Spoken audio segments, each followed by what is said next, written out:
Of zoospores. Sexual ആയിട്ടുള്ള reproduction എന്ന് പറയുകയാണെങ്കിൽ രണ്ട് ഗാമീറ്റുകൾ ഫ്യൂഷൻ നടക്കുന്നതിലൂടെയാണ്. രണ്ട് ഗാമീറ്റുകളുടെ ഫ്യൂഷൻ ആണ് അവിടെ നടക്കുക സെക്ഷൽ റീപ്രൊഡക്ഷൻ അല്ലേ. ഈ ഗാമീറ്റ്സ് എന്ന് പറയുന്നത് വ്യത്യസ്ത രീതിയിലുള്ളതായിരിക്കും. ഒന്നെങ്കിൽ അതിന് ഫ്ലജല്ല ഉണ്ടാകും, അതുപോലെ തന്നെ എന്താണ് പറയുന്നത്, ഒരേ സൈസ് ആയിരിക്കും. യുലോത്രിക്സ്.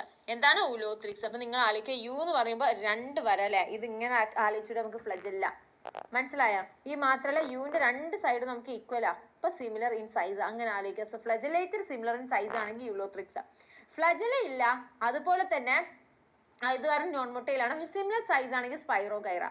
അപ്പൊ എന്താണ് സ്പൈറോഗൈറ? ഇവർക്ക് എന്താണ് ഫ്ലജല? ഇങ്ങനെയും പറ്റൂല അല്ലെ. നമുക്ക് ഇങ്ങനെ മേലക്കുള്ളാണ് ഫ്ലജല ആലോചിക്കുക കേട്ടോ. സൈഡിലുള്ള ഫ്ലജല, മേലക്കുള്ള ഫ്ലജല എന്നുള്ള ആലോചിക്കുക. ഓക്കെ. അപ്പൊ ഇതിലെന്താണ് സെയിം സൈസ് ആണ് അല്ലെ, രണ്ട് സെയിം സൈസ് ആയിരിക്കും ഉണ്ടാവുക. അപ്പൊ സിമിലർ ഇൻ സൈസ് ആണ്, പക്ഷെ ഫ്ലജല ഇല്ല. അതിന് ഉദാഹരണമാണ് സ്പൈറോഗൈറ. അപ്പം ഇത്തരത്തിലുള്ള റീപ്രൊഡക്ഷൻ നമ്മൾ പറയുന്ന പേരാണ് ഐസോഗാമസ്. സെയിം സൈസ് ആണെങ്കിൽ ഐസോഗാമസ്. Okay, sorry. ഇനി സൈസ് സിമിലർ അല്ല, ഡിസിമിലർ ആണ്. ഓക്കെ, നമ്മൾ യുഡ്രീനയിലൊക്കെ കാണുന്നത് പോലെ. ഇപ്പൊ യുഡ്രീനയിൽ എന്ന് പറഞ്ഞ സൈസ് എന്താണ്, ഡിഫറെന്റ് ആണ്. ഇപ്പൊ ഈ എന്നുള്ളത് നമ്മൾ ഇങ്ങനെ വരക്കണ്ട, ഈ എന്നുള്ളത് നമുക്ക് ഇങ്ങനെ വരക്കാം. ഇപ്പൊ ഡിഫറെന്റ് ആയിട്ടുള്ള ഭാഗങ്ങൾ അല്ലെ, സൈസ് ഡിഫറെന്റ് ആണെന്നുള്ള വായിക്കാം. യുഡ്രീന അല്ലെങ്കിൽ യൂഡോറീന.